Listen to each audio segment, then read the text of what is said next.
Hello everyone, in today's video, we will be discussing the previous year questions from NEET PG 2020 to 2024 on the topic cornea and uveitis.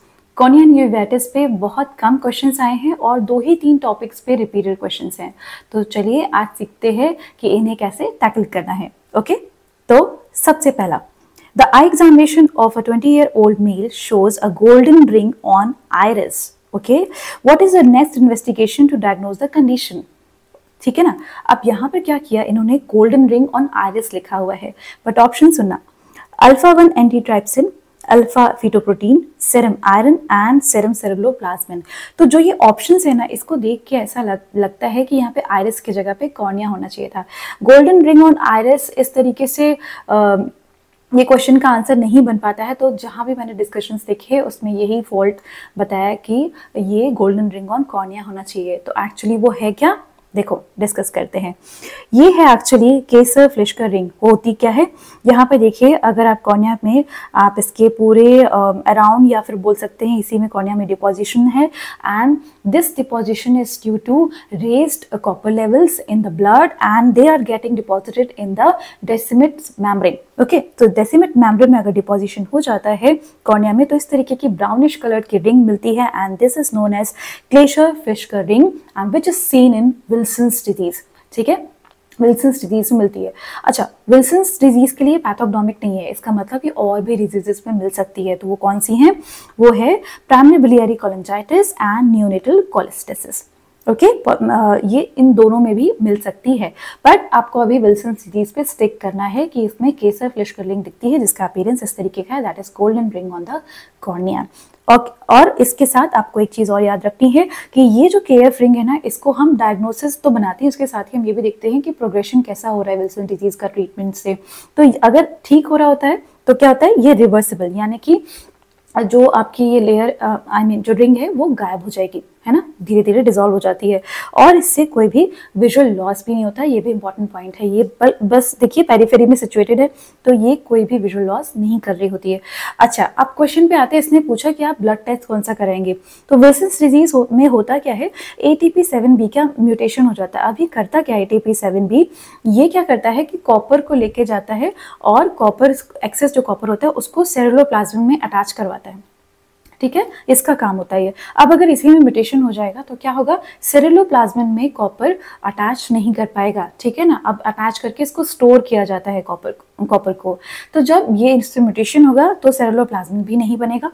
ठीक है, और इसीलिए होगा आपका लो सेरेब्रोप्लाज्मिन। Actually एपोसेरेब्रोप्लाज्मिन होता है जिसमें अटैच करते हैं कॉपर को, जो सेरेब्रोप्लाज्मिन बनता है। इसकी अलग से एक पैथोलॉजी है, मैं बहुत ज़्यादा डिटेल्स में नहीं बताना चाहती, बट अभी आप इतना याद रखेंगे कि लो सेरेब्रोप्लाज्मिन मिलता है, तो वही इसका आंसर है और ये होता है आपका विल्सन्स डिजीज में। अच्छा, एक चीज़ यहाँ पे पॉइंट बता देती हूँ कि ये है केसर फ्लिशकर रिंग। कभी कभी अगर और भी डिजीजेस अगर है ना पूछ ली तो उसमें होती है एक फ्लिशकर रिंग। अगर सिर्फ ये फ्लिशकर रिंग इस तरीके का लिखा हो तो Fleischer ring is seen in your keratoconus. Keratoconus क्या होता है, आपका protrusion of your cornea, anterior जो आपका मतलब समझ लीजिए कॉर्निया जो है ना उसका कर्वेचर बहुत ज़्यादा बढ़ जाता है, एक्टेजिया हो जाता है।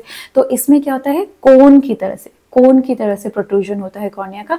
तो बेस ऑफ जो कोन होता है वहां पर डिपोजिशन हो जाता है आयरन का, एपिथेलियम में होता है वो, और उस डिपोजिशन की वजह से रिंग बनती है, that is called Fleischer ring on ring. This is KF, Kayser Fleischer ring. अगर सिर्फ फ्लिशकर रिंग लिखा है तो वो आपकी केराटोकोनस में होती है। ठीक है, इसके साथ ही और भी बहुत सारी रिंग्स होती है, आप मेरे शॉर्ट्स देख सकते हैं, है ना, मैंने लिंक डिस्क्रिप्शन में दिया है आपके स्क्रीन पे, उसका एक छोटा सा एडवर्टीजमेंट भी आ रहा होगा। ओके, नेक्स्ट हम क्वेश्चन पे चलते हैं।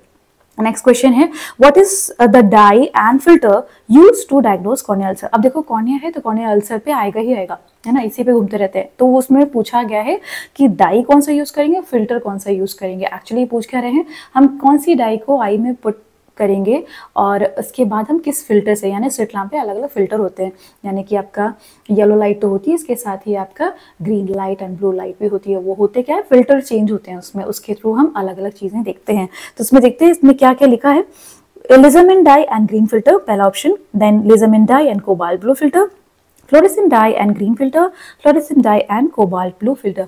तो इसमें क्या करना होता है ना बच्चों कि जब भी कॉर्नियल अल्सर को डायग्नोस करना होता है तो हम यूज करते हैं fluorescent dye under cobalt blue filter. देखो वो है क्या चीज, यहाँ पर देखिए ये पिक्चर मैंने दिखाई है fluorescent dye and cobalt blue filter की।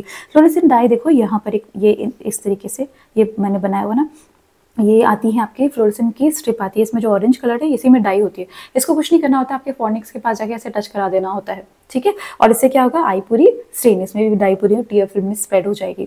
और इसके बाद जहाँ पर भी एपिथेलियल डिफेक्ट होगा, जहाँ पर भी अल्सर का बेस होगा ना, वहाँ जाके ये सेट करती है। और हम क्या करेंगे, जब भी इसमें कोबाल्ट ब्लू फिल्टर से देखेंगे तो इसमें अपीयर होता है कि ये ग्रीन कलर का है। तो जहाँ पर भी डिफेक्ट हमें ग्रीन दिखता है, जिसको हम बोलते हैं स्टेन पॉजिटिव एरियाज, वहाँ पर एपिथेलियल डिफेक्ट होता है। तो अल्सर के बेड जो होता है उसको स्टेन करेगा काम करती है fluorescent dye, and that is seen in the fluorescent cobalt blue filter on slit lamp, है ना। तो यहाँ पर स्लिट लैम्प की एक फोटो दी हुई है, देखो यहाँ पर ये अल्सर है, ये इतना बड़ा सा ये स्टेन पॉजिटिव एरिया है, तो यहाँ पे एपिथेलियल गायब है। और इसके साथ ही थोड़ा सा इन्फिल्ट्रेशन भी दिख रहा है, इन्फिल्ट्रेशन स्ट्रोमा में है तो वो स्टेन नहीं करेगा, सिर्फ एपिथेलियम जहाँ से ब्रेक हुई है वहाँ स्टेन करेगा, and that is your fluorescent dye. और ये आपका अल्सर बता रहा है, तो इसका मतलब है इस पेशेंट को अल्सर है। ओके, ये आपका एक इम्पॉर्टेंट पॉइंट है। इसके साथ ही ये काफ़ी इंपॉर्टेंट पिक्चर है। यहाँ पर देखो ये जो एक इसमें जो कॉर्निया है, इसमें अल्सर इस तरीके का पैटर्न बना रहा है ना। इसमें एक लाइन जा रही है एंड देन टर्मिनल बल्ब्स दिख रहे हैं। ये है क्या actually, this is dendritic ulcer, ठीक है, this is dendritic ulcer and this is seen in HSV। तो वायरल केराटाइटिस जो होती है, वायरल केराटाइटिस में एपिथेलियल जो होती है उसमें वायरस जो होता है वो इसी तरीके का अल्सर पैदा करता है, ऐसे बेस होता है और साइड साइड में टर्मिनल बल्ब्स होते हैं। Okay, so this is HSV। तो अगर ऐसा कभी पैटर्न आए ना तो ध्यान रखना, this is dendritic ulcer which is seen in herpes simplex virus. Okay okay, अब हर्पीज सिम्प्लेक्स का भाई कौन है, HZV है, यानी कि हर्पीज ज़ोस्टर वायरस, है ना। उसमें क्या होता है, उसमें सूडोडेंड्राइट्स बनते हैं, मतलब सिर्फ ऐसे ऐसे लंबा लंबा ये ब्रांचिंग दिख रही है बट कोई भी बल्ब्स नहीं होते, कोई बल्ब्स नहीं है इसमें। तो सूडो अगर होता है ना, सूडोडेंड्राइट्स, दीज आर सीन इन आपका HZV। और अगर डेंड्राइटिक अल्सर पूछा जाएगा तो ये क्या होता है, HSV में होता है। ये याद रखना पिक्चर, हो सकता है ये पूछ ही जाए आपसे, है ना। ओके, अब आपका वायरल अल्सर में अगर आपको यहीं पे एक पॉइंट बता देती हूँ, अगर वायरल अल्सर में HSV का ट्रीटमेंट पूछा जाए तो एसाइक्लोविर है, विर इज वायरस से एसाइक्लोविर, तो वो याद रखना, एसाइक्लोविरस का ट्रीटमेंट है। अभी देखो, अभी डाई पे स्टिक करते हैं, इसमें क्या है, ये देखो ग्रीनिश इस तरीके का दिख रहा है ना आपको कंजक्टिवा में, दिस इज लिजामिन ग्रीन, है ना, लिजामिन ग्रीन। ये एक्चुअली ड्राई आइज डिजीज को डायग्नोसिस में यूज किया जाता है। अभी आपको सिर्फ लिजामिन ग्रीन को याद रखना है कि इस तरीके की पिक्चर होगी, लिजामिन ग्रीन। एंड रोज बंगाल है, सेकंड पिक्चर देखेंगे। रोज बंगाल जो होते हैं वो सूडोडेंड्राइट्स के लिए इंपॉर्टेंट है। ये क्या कहते हैं, टर्मिनल बल्ब्स को, जो डीवाइटलाइज्ड जो एपिथेलियम है ना, सेल्स हैं, उनको स्ट्रेन करते हैं। दोनों लिजामिन ग्रीन और रोज बंगाल दोनों ही डीवाइटलाइज्ड जो सेल्स होते हैं ना, डेड सेल्स, इनको ये स्ट्रेन करते हैं। तो ये आपका रोज बंगाल अगर पिंकिश इस तरीके का दिखा है तो ये रोज बंगाल की स्ट्रेनिंग दिखाई जा रही है। ओके, चलो नेक्स्ट आता है, देखो फिर से आ गया फंगल अल्सर पे क्वेश्चन आया है। फंगल अल्सर पे है, what is the characteristic feature of fungal ulcer. तो इसमें लिखा है रिवर्स हाइपोपियन, जिसको हम इनवर्स हाइपोपियन भी बोल सकते हैं। Then dendritic ulcer on the fluorescent dye, okay, then ring abscess and satellite lesion. तो ये आप सभी को ये आंसर अभी से पता है कि फंगल अल्सर का क्लासिकल फीचर होता है सैटेलाइट लीजन, दूर दूर दिखते हैं लीजन, वो है क्या देख लेते हैं, है ना। तो इसमें देखो डेंड्राइटिक अल्सर और फ्लोरेसेंट डाई यहीं से हमने हटा दिया, this is seen in viral keratitis. Okay, ring abscess, satellite lesion and reverse hypopyon क्या होते हैं, देखो दिखाती हूँ। अब देखो यहाँ पर इस वाली पिक्चर को पहले देखना, है ना। ये है आपका फंगल कॉर्नियल अल्सर, यहाँ पर ये आपका तो अल्सर दिख रहा है, ओके, बड़ा सा ही अल्सर है। इसके साथ ही दूर दूर इस तरीके के सैटेलाइट लीजन दिख रहे हैं, दूर मतलब अल्सर से दूर। ये क्यों होते हैं, क्योंकि फंगल हाइफाई जो होते हैं वो इन्वेड करते हैं, है ना, इसीलिए आपका सैटेलाइट लीजन दिख रहे होते हैं। इसके साथ हाइपोपियन भी दिख सकता है। हाइपोपियन जो इसमें होता है that is non sterile, non sterile यानी कि इसमें आपके फंगल हाइफे भी मिलते हैं। अगर आप इसको निकाल के कल्चर करने ले जाओगे तो इसमें फंगल हाइफे मिलेंगे। बैक्टीरियल में जो हाइपोपियन होता है दैट इज स्टेराइल, क्यों, क्योंकि टॉक्सिन की वजह से जब यूवियल टिश्यू इरिटेट होता है ना, तब जो आइरिस में से एक्सुडेट निकलता है वो बनाते हैं, ल्यूकोसाइट के बने होते हैं, वो सिर्फ सेल्स के बने होते हैं, उसमें कोई भी आपका बैक्टीरिया आपको नहीं मिलेगा। तो sterile हाइपोपियन is seen in bacterial ulcer. Non sterile जो हाइपोपियन है that is seen in fungal corneal ulcer. Okay, इसके साथ ही आप एक चीज और मिलेगी फंगल कॉर्नियल अल्सर में, वो है वीजली इम्यूनिटी। देखो इस तरीके की इम्यून रिंग होती है, that is because of the immune reaction to the this fungal antigen, है ना। तो इससे क्या होता है, स्ट्रोमा में, कॉर्निया के स्ट्रोमा में ऐसे रिंग बन जाती है, this is Weasley immune ring, है ना। ऐसी पिक्चर इसमें दिखती है। और इसमें क्या बोला गया है, रिंग एब्सेस। रिंग एब्सेस अगर ये इसको एकदम हम हील नहीं करें, ऐसे ही छोड़ दें, तो काफी सारे एब्सेस हो जाती है, कॉर्निया की लेयर्स इन्वॉल्व हो जाती है और ये पूरा रिंग एब्सेस बनाता है, ये अल्सर्स में दिख सकता है। तो रिंग एब्सेस है, लेकिन ये इसका क्लासिकल फीचर नहीं है फंगल का। अब ये तो आपका इन्फेक्टिव कॉजेज हो गया, इसके साथ यहाँ पे रिवर्स या इनवर्स हाइपोपियन लिखा हुआ था, वो है क्या। एक्चुअली देखो क्या होता है इस वाले में, हाइपोपियन तो नीचे होता है ना, ग्रेविटी की वजह से नीचे सेटल होना चाहिए, ये ऊपर कैसे चला गया, है ना। एक्चुअली ये है क्या, हाइपोपियन ये क्या है, ये बना हुआ है सिलिकॉन ऑयल पार्टिकल से। अब क्या होता है ये, इस पेशेंट को क्या हुआ है ना, इस पेशेंट को एक्चुअली विट्रोरेटिनल सर्जरी हुई है। जैसे मान लो रेटिनल डिटैचमेंट हुआ, तो अगर डिटैचमेंट होता है ना, तो रेटिना को चिपकाने के लिए हमें टैम्पोनाट देना पड़ता है। तो कुछ हमको आई के अंदर फिट डालना पड़ेगा ना, कुछ फ्लूइड डालना पड़ेगा, तो हम क्या डालते हैं, सिलिकॉन ऑयल। उससे सिलिकॉन ऑयल से ऐसे टैम्पोनेट बना रहता है, चिपका रहता है रेटिना। अब सिलिकॉन ऑयल जो होता है ना, अब आप जानते हैं बेसिक कि जब भी हम वाटर होगा उसके ऊपर अगर ऑयल ड्रॉपलेट डालोगे तो वो पानी के ऊपर रह जाती है, क्योंकि it floats above the surface. तो अब यहाँ पर इसके जो पार्टिकल्स जब आगे आगे लीक करते हैं, एंटीरियर सर्फेस पे जा रहे होते हैं, तो यहाँ पर ये एक्वस है ना, एक्वस है। अब इसके ऊपर क्या होता है, ऑयल पार्टिकल्स इस तरीके से जो है डिपॉजिट हो जाते हैं और ये दिखता है आपका इनवर्स हाइपोपियन। ये सिलिकॉन ऑयल जिनमें पड़ा हुआ होता है, वीआर सर्जरी होती है, उन पेशेंट्स में दिखता है। ओके, तो उसको देख के कभी पिक्चर आ जाए तो घबराना मत कि इनवर्स हाइपोपियन बना किसका था, आपको पता हो गया, रेटिनल सर्जरी हुई है। अब फंगल पूछा गया है, इसलिए थोड़ा सा देख लेते हैं इसके बारे में कि फंगल अगर होता है तो उसको, जैसे कि यहाँ पे ये कॉलोनी दिखाई हुई है किसकी, एस्परगिलस फ्यूमिगेटस की, एंड दिस इज सबाउरोड्स डेक्स्ट्रोस एगार, है ना। एसटीए मीडिया यूज करते हैं हम फॉर फंगल अल्सर के लिए, है ना। इसके साथ ही अगर आपको डायग्नोसिस बनानी है तो आप 10% KOH माउंट कर सकते हैं। वो क्या है, आपने स्क्रैपिंग किया और सीधा लेके आप माइक्रोस्कोप के अंदर देख सकते हैं बाय पुटिंग 10% KOH, है ना। उसमें क्या दिखेगा आपको, इस तरीके का हाइफे इससे दिख रहे होते हैं ना। तो ये आपका क्लासिकल, तुरंत ही हम डायग्नोसिस बना सकते हैं कि फंगल इसको इन्फेक्शन है। और फंगल कॉर्नियल अल्सर का ट्रीटमेंट है नेटामाइसिन, है ना। नेटामाइसिन ये आपके एजोल जैसे फ्लूकोनाजोल, नेटामाइसिन की आई ड्रॉप आती है, 5% आपको यूज करनी होती है। ओके, आप अगर सोच लीजिए, अगर आपने किसी भी तरीके का कॉर्नियल अल्सर है उसको आपने छोड़ दिया ऐसे, है ना, खासकर बैक्टीरिया फंगल में होता है, इसमें कॉर्निया की पूरी स्लोइंग हो गई है, लेकिन आपका अभी भी क्या है, इसमें एक तरीके पिक्चर आ सकती है, डेसिमेट मेम्ब्रेन जो होती है ना वो काफी स्ट्रांग होती है। तो जहां से देखो यहाँ पर एपिथेलियल डिफेक्ट है, स्ट्रोमा भी चला गया, काफी अंदर तक पहुंच गया इन्फेक्शन, बट अभी डेसिमेट मेम्ब्रेन क्या करेगी, आउट पाउचिंग, उसी स्पेस से ऐसे आउट पाउचिंग करेगी। और क्योंकि एक्वस यहाँ पे आईओपी बढ़ता है तो ये क्या करेगा, काफी पुश करेगा उस डिफेक्ट से, डेसिमेट मेम्ब्रेन है वो पुश हो जाएगी आगे की तरफ एंड इट फॉर्म्स डेस्मेटोसील। ठीक है, खुराना की ही पिक्चर है, डेस्मेटोसील फॉर्मेशन हो जाता है। तो ये कॉर्नियल अल्सर का सीक्वल है। इसके साथ ही अगर ये आयरिस जाके इसमें अटैच हो जाए, इस तरीके से अटैच हो जाए, ओके, प्लग हो जाती है क्योंकि यहाँ से इसको रास्ता मिल रहा है आयरिस को, और जब अल्सर हील करेगा तो इसके ऊपर ओपेसिटी बन जाए। तो आयरिस इसके ऊपर आ गई और हील होने के बाद यहाँ पे क्या हो गया, ओपेसिटी बन गई, जो कि होती है ल्यूकोमेटिस। तो क्या होता है, ये बन जाता है एड्रेन ल्यूकोमा। ठीक है, एड्रेन ल्यूकोमा इसका एक सीक्वल है। और अगर बिल्कुल ही छोड़ दिया गया, प्लग नहीं किया आयरिस ने, और इस पेशेंट ने अगर बहुत स्ट्रेनिंग कर दी, जैसे हैवी लिफ्टिंग कर दिया या फिर कफिंग बहुत जोर से की है, तो ये भी ब्रेक हो जाता है and that causes your perforated corneal ulcer. Okay, now next आपका क्वेश्चन है, अब फिर से क्वेश्चन है कॉन्टैक्ट लेंस पर। A patient wearing contact lenses develops pain in the orbital region, पूरे ऑर्बिट में उसको दर्द हो रहा है। He has had very casual attitude towards the cleaning his contact lenses, okay, and he presented with corneal ulcer and keratitis. Normally उसने ठीक से साफ रखा ही नहीं कॉन्टैक्ट लेंसेज को।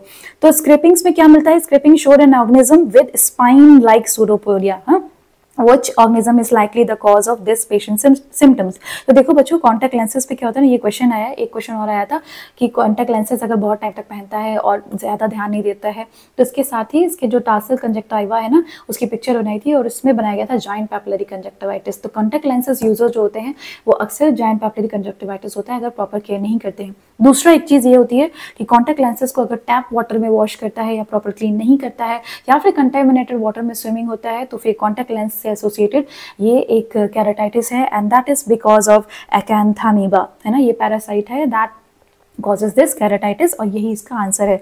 बैलान्यूथिया, नाइग्लेरिया फोलेरी, स्टेफोरिस, इसके आंसर ये सब डिफरेंट है। और मतलब अगर आपको इस तरह के क्वेश्चन आए तो एक्यांथामीबा भी आपको मार्क करना है, कॉन्टैक्ट लेंस एसोसिएटेड केराटाइटिस। तो इसके बारे में पढ़ लेते हैं।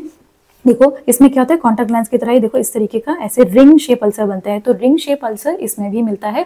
क्लासिकल आपको बीजली रिंग, इम्यून रिंग जो होती है वो आपकी फंगल कॉर्नियल अल्सर में याद रखनी है। ओके, तो ये आपका एक्यांथामीबा केराटाइटिस होता है। इसमें सबसे ज़्यादा प्रॉब्लम क्या होती है, पेशेंट को बहुत पेन होता है। ओके, पेन बहुत ज़्यादा होता है पेशेंट को। क्यों? क्योंकि इसमें जो कॉर्निया की नर्व्स है ना, पेरिन्यूरल जो इन्फिल्ट्रेट्स बहुत सारे होते हैं यहाँ पर, इसमें इन्फिल्ट्रेट्स बहुत सारे होते हैं, यहाँ इन्फेक्शन होता है, तो इसलिए पेन बहुत ज़बरदस्त होता है इस पेशेंट को। इसका ट्रीटमेंट क्या है, छोटा सा याद कर लो, बाइगुआनाइड्स, बस बाइगुआनाइड्स होते हैं। और इसका फुल फॉर्म अगर है पॉलीहेक्सामिथाइल बाइगुआनाइड्स BHMB विद क्लोरोहेक्सिडिन, याद रहेगा, ठीक है। पर इसका ट्रीटमेंट कभी आ गया कि इसमें आप क्या ट्रीट करोगे, तो बाइगुआनाइड्स होता है BHMB। ऑलराइट, बस इतना याद रखना है। ओके, चलो अब आगे बढ़ते हैं। विच of the following layers is responsible for maintaining the hydration and transparency of cornea? बहुत आसान क्वेश्चन है। कौन सी इसमें इंपॉर्टेंट होती है? डेसिमेट, एंडोथेलियल, स्ट्रोमा या कॉर्नियल एपिथेलियम? एंडोथेलियल सेल्स जो होते हैं ना वो बहुत इंपॉर्टेंट होते हैं आपका कॉर्निया की ट्रांसपेरेंसी मेंटेन करने के लिए, तभी आप देख पाते हो। तो देखो जल्दी से रिवाइज करते हैं। कॉर्निया की लेयर है ना, सबसे ऊपर है एपिथेलियम, फिर Bowman's membrane, stroma, Dua's layer, Descemet membrane, endothelium. अब इसमें जो निमोनिक नहीं है ABCDE, वो क्या है, एंटीरियर में हो गया एपिथेलियम, बी से हो गया वोमेन्स मेम्ब्रेन, सी से या कह सकते हैं सेंट्रल स्ट्रोमा, ठीक है। तो ABC हो गया। फिर आती है डी में है ना डेसिमेट मेम्ब्रेन, एंड इसके ऊपर एक प्री डेसिमेट मेम्ब्रेन जो कि दुआज लेयर के नाम से, ये हमारे जो इंडियन साइंटिस्ट है उन्होंने ही इन्वेंट की है। So this is Dua's layer, and then last में आती है आपकी सबसे इनरमोस्ट एंडोथेलियम। अब इसमें मैंने क्या बताया कि ये सबसे ज्यादा इंपॉर्टेंट है आपकी एंडोथेलियम ट्रांसपेरेंसी मेंटेन करने के लिए। क्यों? क्योंकि इसमें सोडियम पोटेशियम एटीपेज पंप होते हैं। ये जो होता है ना एंडोथेलियम, ये लगातार इधर एक्वस रहेगा ना, यहाँ पर एक्वस होगा, तो इसमें लगातार सोडियम भेज रहा होता है, सोडियम, ठीक है। तो यहाँ आपका सोडियम को भेज रहा होता है, सोडियम पोटेशियम पंप होता है, इससे यहाँ पे ग्रेडियंट क्रिएट होता है और पानी जो होता है वो पूरा यहाँ से निकल के एक्वस में जाता रहता है। बहुत सारे क्राइटेरिया हैं और बहुत सारे मैकेनिज्म है जिससे कॉर्निया की ट्रांसपेरेंसी मेंटेन रहती है, but important one is this endothelium का sodium potassium pump. Okay, next question. अब यहाँ तक कॉर्निया के क्वेश्चंस थे, अब ये आ गया है यूवियाइटिस, है ना। यूवियाइटिस को अच्छे से पढ़ेंगे, बहुत ज्यादा नहीं है, सिंपल क्वेश्चंस है। A patient presents with the diminishing of vision, okay, difficulty in looking in light, photophobia जिसको बोला, एंड सर्कमकॉर्नियल कंजेशन विद हाइपोपियोनिस में मेंशन कर दिया। What is the most likely diagnosis, है ना। पिक्चर भी दी है और अगर पिक्चर नहीं दी हो तो भी आप पता कर सकते हैं इसके ऑप्शन से, है ना। अब इसमें इंपॉर्टेंट पॉइंट क्या लिखा है, सर्कमकॉर्नियल, यानी कि जो कॉर्निया है ना, जैसे यहाँ पे कॉर्निया है तो यहाँ पे सर्कमसिलियरी या फिर सर्कमकॉर्नियल, अगर ये कॉर्निया के जस्ट यहाँ पे अगर यहाँ पे कंजेशन हो रहा है, इसका मतलब है कि यूवियल टिश्यू इन्वॉल्व हो चुका है, अंदर कुछ प्रॉब्लम चल रही है। तो ये आपका जो होता है सर्कमकॉर्नियल कंजेशन विद हाइपोपियन, हाइपोपियन मतलब यूवियल टिश्यू में कुछ प्रॉब्लम है, ठीक है। तो क्या होता है, इसका ऑप्शन एक एक करके रूल आउट करेंगे। सबसे पहले लिखा है एक्यूट कंजक्टिवाइटिस। एक्यूट कंजक्टिवाइटिस में सर्कमसिलियरी कंजेशन नहीं होता है और हाइपोपियन तो बिल्कुल नहीं होता है। फिर आपका एपिसक्लेराइटिस, एपिसक्लेराइटिस क्या होता है, सुपरफिशियल कंजेशन मिलेगा, इतना सीवियर नहीं मिलेगा और किसी एक सेक्टोरल पार्ट में ही मिलेगा। एपिसक्लेराइटिस ऊपर की तरफ होता है, उसमें भी मतलब जो सुपरफिशियल वेसल होती है ना कंजक्टाइल की, वही इन्वॉल्व होती है, एंड हाइपोपियन नहीं होता है। ओके, और ब्लैंचिंग टेस्ट होता है, आप जाके देख सकते हैं कंजक्टाइल वाले वीडियो में।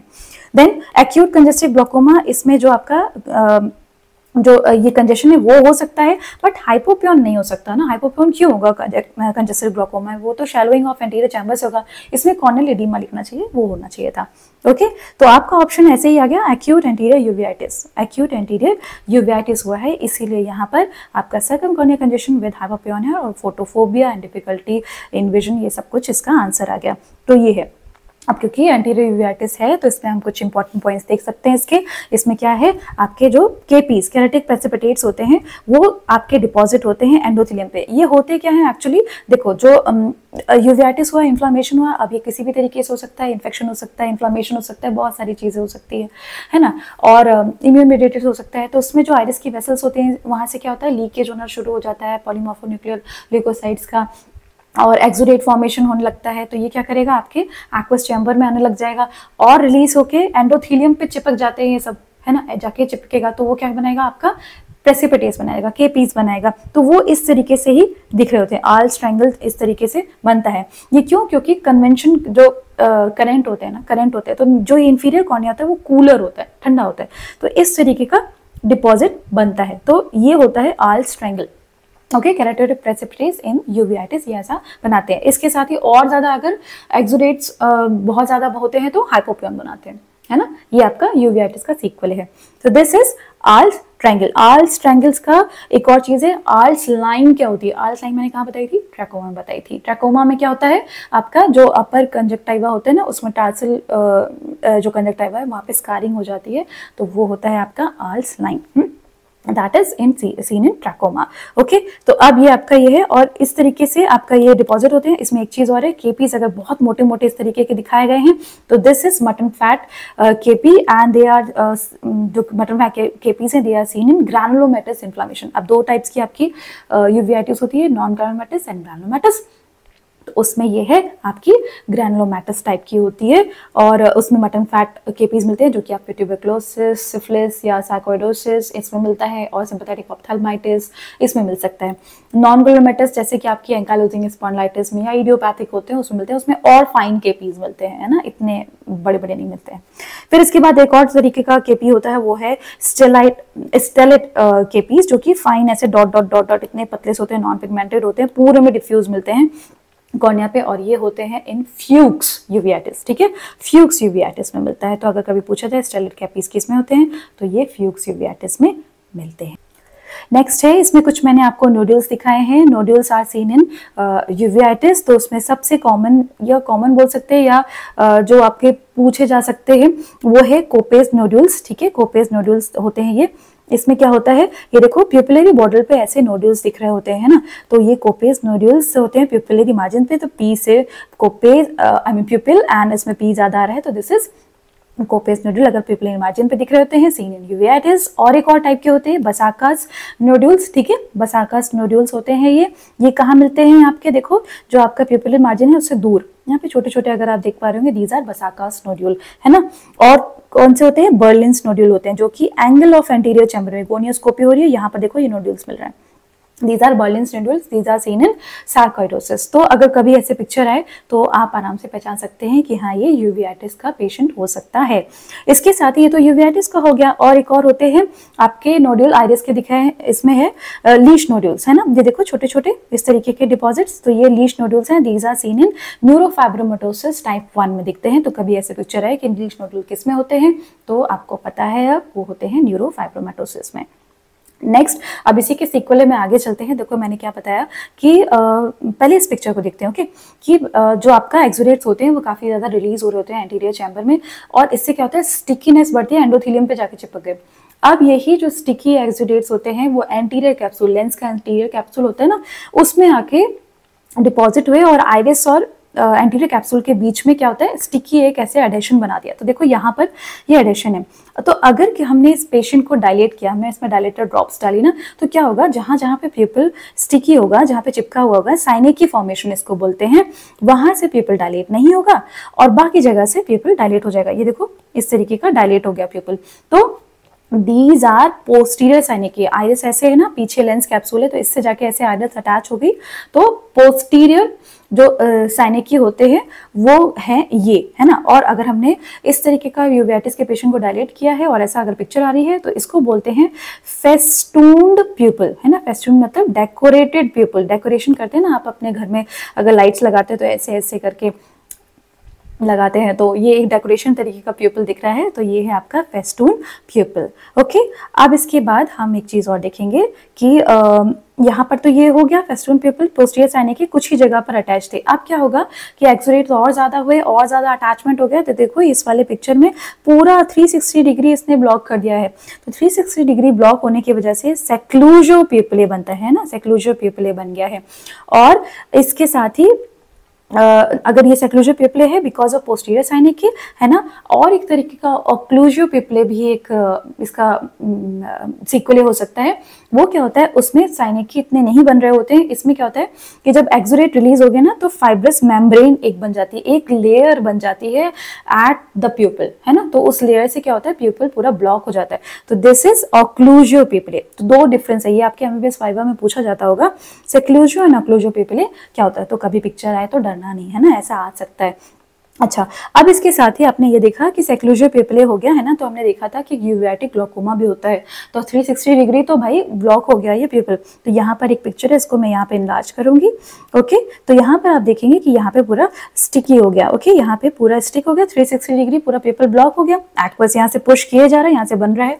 तो क्या होगा, ये आइरिस का जो ये बेंडिंग है ना, ये आगे जाके एंगल ऑफ चैम्बर में आगे और अपोज होने लग जाएगा। तो इससे क्या होगा, एंगल ऑफ चैम्बर क्लोज होने लग जाएगा। तो ये शैलो एंटीरियर चैम्बर क्या प्रीडिस्पोज करेगा टुवर्ड्स योर ग्लोकोमा, है ना, यानी कि सेकेंडरी ग्लोकोमा हो जाएगा। तो ये आपका जब इस तरीके से सेक्लूजर पेपले होता है तो आपका सेकेंडरी ग्लोकोमा होते हैं, और ये आइरिस जाके ऊपर चिपकने लगती है। तो ये होते हैं आपके एंटीरियर साइनिकी। एंटीरियर साइनिकी, इसको हम पेरिफेरल एंटीरियर साइनिकी बोलते हैं। पेरिफेरी है ना आइरिस की, इसलिए पेरिफेरल एंटीरियर साइनिकी कहलाते हैं ये, है ना। तो अभी के लिए इतना याद रखो कि बस ये मैकेनिज्म क्या है सेकेंडरी ग्लोकोमा का, वो मैंने बताया। और इसके ट्रीटमेंट में आपको क्या याद रखना है, यूवेटिक ग्लोकोमा अगर होता है तो आपको क्या नहीं देना है, वो है प्रोस्टाग्लैंडिन एनालॉग्स, ट्रेवोप्लॉस, रेटिनोप्लॉस आपको नहीं देने, क्योंकि इन्फ्लेमेशन और बढ़ाएंगे। ठीक है, इसके साथ ही मियोटिक्स भी नहीं देने होते हैं। ओके, तो अभी यूवेटिस पे स्टिक करते हैं। नेक्स्ट आपको एक क्वेश्चन आया है कि a young male presents with acute redness of eye, okay, and his x-ray of spine is shown below. यहाँ पर एक्सरे दिख रहा है। What is the most likely condition? X-ray में दिख क्या रहा है, एक्चुअली ये दिखते हैं, ये पूरी स्ट्रेट हो गई है। देखो इसके साथ ही कभी हिस्ट्री दियो कि बैक एक है या कुछ इस टाइप का है, पूरा स्ट्रेट हो गया है। So this is bamboo spine, है ना, कर्वेचर खत्म हो गया स्पाइन का, तो दिस इज बैम्बो स्पाइन। और इसलिए इस पेशेंट को जो होता है ये bamboo spine that is seen in ankylosing spondylitis, यहीं से आंसर आ गया। तो इन केसेस में इम्यून मीडिएटेड क्या होती है आपकी यूवेटिस होती है, तो रेडनेस ऑफ आई मिलती है। इसलिए जब भी पेशेंट्स आते हैं तो उनको फॉलोअप पे रखा जाता है कि कहीं ऐसे रेडनेस हो तो आप प्लीज बताएं, है ना, ऑप्थेल्मोलॉजिस्ट को कंसल्ट करना होता है ना। तो ये होती है HLA B27, ठीक है, HLA B27 रिलेटेड ये स्पॉन्डिलाइटिस होती है आपकी। इसमें आपका एंटीरियर यूवेटिस मिलता है। ठीक है, तो इसमें आप बाकी सारे ऑप्शंस ठीक है, इसमें इतना नहीं है ना। सोरियाटिक आर्थराइटिस में भी मिल सकता है आपका, पर इसने पिक्चर दिखा दी है तो इसलिए यहाँ पे एंकाइलोजिंग स्पॉन्डिलाइटिस है। बहुत आसानी से आप आंसर निकाल सकते हैं। अब उल्टा भी पूछ सकता है कि अगर ऐसा है कि यूवेटिस होगी पेशेंट में, बैक है, तो बताओ आप क्या देखोगे, तो ये आपका बैम्बो स्पाइन। ओके, चलो अब इसके बाद आपका एक क्वेश्चन है जो कि सिंपैथेटिक ऑप्थेल्मिया पे है। इस टॉपिक पे 2 बार क्वेश्चन आया हुआ है, इसी पे घूमते रहते हैं, है ना, ज्यादा कुछ नहीं है इसमें। अभी पढ़ लेंगे, अभी याद हो जाएगा। क्वेश्चन है, what is the prerequisite for developing sympathetic ophthalmia, है ना। सिंपैथेटिक ऑप्थेल्मिया है क्या चीज, बताती हूँ। इसमें ऑप्शंस दिए हैं, पेनिट्रेटिंग इंजरी यानी कि थ्रू एंड थ्रू, या मतलब कि जैसे आयरन रॉड है या पिन है या वुड है, आपकी ऐसी इंजरी जो कि यूवियल टिश्यू के थ्रू होते हुए जाती है, जिसमें यूवियल टिश्यू डैमेज हो रहा होता है, वैसी injury. Blunt ocular trauma, blunt हुआ है, कोई भी इसमें वुंड नहीं है। केमिकल इंजरी, ओके, केमिकल कोई आंख में पड़ चुका है, या फिर यूरिनरी ट्रैक्ट इन्फेक्शन। तो सिंपैथेटिक ऑप्थेल्मिया जो होता है ना बच्चों, always occurs in penetrating injury to the eye. अब सिंपैथेटिक का नाम क्यों पड़ा, देखो एक कार्टून है यहाँ पे, है ना, इसमें इस आई को इंजरी हुई है, इस आई में इंजरी हुई है, या फिर कोई सर्जरी की है जिसमें यूवी टिश्यू डैमेज हुआ है। ठीक है, ऐसा भी होता है, तो ये हो जाती है एक्साइटिंग आई। तो इसमें क्या होता है ना कि जब ऐसा ट्रॉमा होता है यूविया को, तो आपका जो बॉडी है वो यूविया को एंटीजन समझ लगता है। ठीक है, तो उसी के अगेंस्ट जो है ये सेंसिटाइज हो जाता है। ऑलराइट, अब क्या होता है कि अदर आई जो बेचारी बिल्कुल ठीक थी, उसमें भी क्या होता है कुछ टाइम बाद, यानी कि 2 वीक्स to 3 months बाद, और इसके साथ ही काफी सालों बाद भी ऐसा होता है कि उस आई में जो नॉर्मल आई थी जिसमें इंजरी नहीं थी, उसमें यूवियाइटिस डेवलप होने लगती है। ओके, उसमें जो यूवियल टिश्यू है उसके अगेंस्ट बॉडी सेंसिटाइज हो जाता है, उसमें अटैक करने लगता है, तो ये हो जाती है बेचारी सिंपैथाइजिंग आई। तो ये तो डूबी, साथ में इसको भी ले डूबी, ऐसा होता है। ठीक है ना, तो exciting eye is different and sympathizing eye is different, और sympathizing ophthalmitis is seen in your sympathizing eye. ठीक है, and this is pan uveitis, ये भी बहुत इंपॉर्टेंट बात है। तो अब इसके बारे में सीख लेते हैं, ये क्या है। ये देखो यहाँ पे एक्साइटिंग आई है, इसमें इंजरी हुई है, वुंड में आपका आइरिस जो है उसका टिश्यू फंसा हुआ है वहाँ पे, है ना, इनकार्सरेटेड है। ये आपका यूवेटिस हुई है, तो आर्ल्स ट्रायंगल बन गया है, केपीज हैं, साथ में हाइफीमा एंड एंथोपियन भी हो सकता है। तो अब ये क्या होती है, bilateral granulomatous and pan uveitis, यानी जितना भी यूवियल टिश्यू है वो पूरा इन्वॉल्व होगा। ओके, अब इसके बाद है कि आपका यहाँ पे देखो मैंने ये पिक्चर बनाई है, तो ये आपके मटन फैट के पीस दिख रहे हैं। ओके, मटन फैट के पीस दिख रहे हैं। These are seen in sympathetic ophthalmitis and this is type 4 hypersensitivity. ठीक है, डिलेड जो आपकी इम्यून मीडिएटेड होती है, टाइप 4 हाइपरसेंसिटिविटी होती है। और इसके साथ यहाँ पे एक फंडस पिक्चर दिखी है जिसमें बहुत इंपॉर्टेंट है डेलन-फ्यूक्स नोड्यूल। हो सकता है आगे कभी ऐसे पूछे कि क्या मिलता है फंडस में, ये एक्चुअली होते क्या है। देखो आपके यहाँ पे कोराइडल इन्फिल्ट्रेट्स है ना, व्हाइट येलो व्हाइट पैचेस दिख रहे हैं यहाँ पे। तो सॉरी, ये है क्या, ये है लिम्फोइड सॉरी, आपके लिम्फोसाइट्स जो होते हैं या एपिथेलॉइड सेल्स जो होते हैं उसके एग्रीगेट्स हैं। ठीक है, उसके एग्रीगेट्स हैं, ये आके यहाँ पे जमा हो जाते हैं और इसके साथ ही pigment epithelium, retinal pigment epithelium है वो भी प्रोलिफरेट करती है। ये दोनों मिलके जो होते हैं वो ये नोड्यूल्स बनाते हैं। ओके, और ये होता है बिटवीन आपका ब्रूक्स मेम्ब्रेन। ब्रूक्स मेम्ब्रेन याद है, ब्रूक्स मेम्ब्रेन जो होती है वो कोराइड की लेयर में होती है, सबसे जो होती है आपकी आरपीए होती है। ठीक है, और नीचे होती है आपकी ब्रूक्स मेम्ब्रेन। ठीक है, ब्रूक्स मेम्ब्रेन जो बोलना, कोराइड की लेयर होती है ब्रूक्स मेम्ब्रेन, तो इसके बीच में आपकी जो होती है डेलन-फ्यूक्स नोड्यूल्स मिलते हैं। This is the classical picture for this, है ना, आपकी सिंपैथेटिक ऑप्थेल्माइटिस में। ये आपका, और अगर और एक्स्ट्रा स्मार्ट बनाऊं आपको तो ये मिलता है VKH सिंड्रोम, यानी कि आपका वॉक केनार्ड की हेरेडा सिंड्रोम। इसमें भी आपको इस तरीके की पिक्चर मिलती है। अभी यहीं रहो, ठीक है, मत पढ़ो इतना आगे। ओके, तो अब ये 2 वीक्स to 3 months मैंने यहाँ पे बताया, इसका ट्रीटमेंट है स्टेरॉइड या फिर और भी जो इम्यून मीडिएटेड आपकी मॉड्यूलेटर्स हैं वो सब यूज की जाती हैं। स्टेरॉइड इसके लिए काफ़ी इफेक्टिव होता है। तो अब आपका लास्ट क्वेश्चन है ना, आप काफी कुछ सीख चुके हैं। A patient came with history of penetrating trauma and diagnosis of sympathetic ophthalmitis, इसने खुद ही बता दिया। Which of the following will be seen, क्या दिखेगा, acute anterior uveitis, chronic anterior uveitis, pars planitis या पैन यूवियाटिस। ओके, तो हमने अभी सीख चुके हैं पैन यूवियाटिस, यूवियल टिश्यू पूरा इन्वॉल्व होगा। ठीक है, आइरिस, आपकी सिलियरी बॉडी जो देखो यहाँ पर बनी हुई है ना, वो अब इसमें जो पास प्लेनाइटिस लिखा ना बच्चों, वो एक्चुअली क्या है, सिलियरी बॉडी होती है। तो सिलियरी बॉडी यहाँ पे है ना, तो इसमें जो प्लाइकेटा है, प्लाइकेटा मतलब इस तरीके का, तो ये क्या होता है, ये आपके जोन्यूल्स इस तरीके के निकले रहते हैं। तो प्लाइकेटा से ऐसे जोन्यूल्स निकले रहते हैं, दिस इज पास प्लाइकेटा, उसके पीछे जो होता है दैट इज पास प्लेना, है ना। तो ये पूरा इन्वॉल्व हो जाता है, विट्रस इन्वॉल्व होने लग जाएगा और आपका रेटिना कोराइड सब इन्वॉल्व हो जाएगा। तो this is your pan uveitis, sympathetic ophthalmitis में ये आपका मिलता है, बायलैटरल ग्रैनुलोमेटस पैन यूवियाटिस, ये याद रखना है। So this is about your cornea and uveitis. इसमें बहुत सिंपल है, ज़्यादा कुछ पूछा नहीं गया है। ओके, आसानी से आप ये क्वेश्चंस कर सकते हैं। तो मेरे ख्याल से आज आपको ये समझ में आ गया होगा कि कैसे टैकल करना है इस क्वेश्चन को। बिल्कुल ही आसान है, हो जाएगा बिल्कुल। तो डरना नहीं होता है ना, कभी भी नहीं डरना होता है, जस्ट क्वेश्चन को देखना होता है, थोड़ा सा सोचना होता है। आपको सब याद है, आपने सब पढ़ा है, बस उस टाइम पे याद आना चाहिए। तो इजी क्वेश्चंस को अभी याद रखना है, ज़्यादा से ज़्यादा रिवाइज करना है, आसानी से आपका सिलेक्शन हो जाएगा। ओके, सो अभी नेक्स्ट जो होगा वीडियो वो आएगा रेटिना पे, क्योंकि बहुत सारी मेरे पास रिक्वेस्ट आ रही है कि मैम रेटिना आपकी इमेजेस बहुत कंफ्यूजिंग होती हैं और काफ़ी ज़्यादा एलैबोरेटेड है। ट्रस्ट में, रेटिना सबके लिए टफ होता है, वो हम ऑप्थेल्मोलॉजिस्ट के लिए भी काफ़ी कंफ्यूजिंग होता है। कोई बात नहीं, सिखा दूंगी, हो जाएगा। ओके, तो मेरे साथ जुड़ने के लिए आप इंस्टाग्राम पे भी फॉलो कर सकते हैं मुझे, उसमें आप DM कर सकते हैं अपने क्वेश्चन, और टेलीग्राम पे भी जो मेरा ग्रुप है उसमें भी आप कर सकते हैं, लिंक आपको दिख रहा होगा। ओके, और इसके साथ ही आपको अगर डिस्कशंस अच्छे लग रहे हैं, मुझे बहुत अच्छा लग रहा है, बहुत अच्छे रिस्पॉन्सेज आ रहे हैं और मैं ज़्यादा से ज़्यादा अपलोड करने की कोशिश कर रही हूँ, हो रहा है, ठीक है ना। बनाती हूँ तो थोड़ा टाइम लग जाता है इन वीडियोस को बनाने में, पर अगर आपको ये वीडियोस अच्छे लग रहे हैं तो जहाँ पर आपको नीचे दिख रहा होगा, इसमें जहाँ पर सेव, डाउनलोड, इस तरीके का ऑप्शन आ रहा है, आप स्लाइड करेंगे तो उसमें एक सुपर थैंक्स का भी आ रहा होगा। तो आपको वीडियो अच्छा लग रहा है तो सुपर थैंक्स के थ्रू आप मेरी चैनल को सपोर्ट कर सकते हैं और आप मेरे चैनल के मेंबर भी बन सकते हैं, है ना। मेंबर में एक थोड़ा सा पर्क्स होता है, जो वीडियो अपलोड करूँगी वो जल्दी आपको दिखाई देगा, तो हो सकता है कुछ वीडियोस में मेंबर्स ओनली करके डालूँ, है ना। तो इन सब से चैनल की ग्रोथ होती है और थैंक यू सो मच कि आपने इतना पसंद किया है मेरे वीडियोस को, और मुझे बहुत अच्छा लगता है आप सभी के रिस्पॉन्सेस को देखना और आपके कोई भी डाउट्स को क्लियर करना।